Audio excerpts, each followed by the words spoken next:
అందరు నమస్కారం. నేను మీ కిరణ్ రాజ్, జనసేన పార్టీ. వైసీపీలో కాపులకి స్థానం ఏంటో, కాపుల్ని ఎంత చిన్న చూపు చూస్తారు, కాపు నాయకుల్ని, కాపు మాజీ మంత్రులు కానివ్వండి, వైసీపీలో కాపులకి ఎంత ప్రాధాన్యత ఉందో ఒకసారి మా రోజా మాటల్లో ఉందాం. తెలుసుకొని నిన్న ఎక్కడో జగన్ తప్పుంటేదో నువ్వో నేను తెలుసుకుందాం అంటున్నాడు.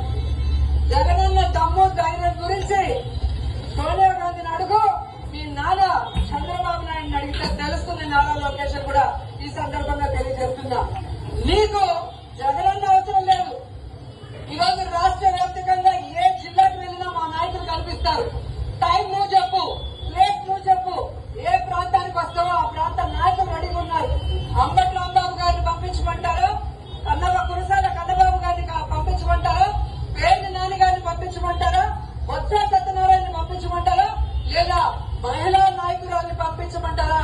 ఈ మెగా టీఎస్సీ అంటూ దగా టీఎస్సీ చూశారు కదా. ఆస్తులు దోచుకోవడానికి, జగన్మోహన్ రెడ్డి బినామీలు కాపలా కాయడానికి, ఆస్తులు దాచిపెట్టుకోవడానికి, డబ్బు సంపాదించడానికి మాత్రం రెడ్లు కావాలి. ఇక్కడ కాపులు మాత్రం రోడ్డుపై తీసుకొచ్చి గొడవ పడడానికి అంబటి రాంబాబు, పేరి నాని, బొత్స సత్యనారాయణ, కన్నబాబు వీళ్ళందరూ ఛాలెంజ్లు విసిరి బయటకు వచ్చి గొడవ పడరట.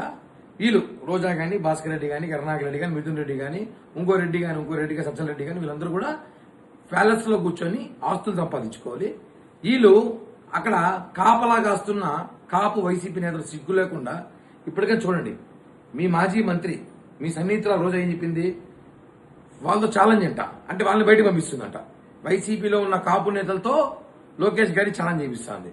అంటే ఏమర్థము? ఇప్పుడు కాపులు తెలుసుకోండి, మీ స్థానం ఏందో. మీ స్థానం మీరు బయట గొడవలకి, కేసులకి, కుక్కలా బయట పడడానికి విశ్వాసం చూపించడానికి మాత్రమే కాపులు వైసీపీలో పనికొస్తారా? ఉదాహరణ చూడండి. రేపు మళ్ళా ఒకసారి జగన్మోహన్ రెడ్డి ముఖ్యమంత్రి అయితే, మీరు అంటున్నారు కదా అవ్వాలని, ఒకవేళ అయితే మీ పరిస్థితి ఏంటి? వాళ్ళు ప్యాలెస్ లోపల, మీరు ప్యాలెస్ బయట చొక్కాలు చూసుకోవడానికి తెలుసుకొని మారండి ఇప్పటికన్నా.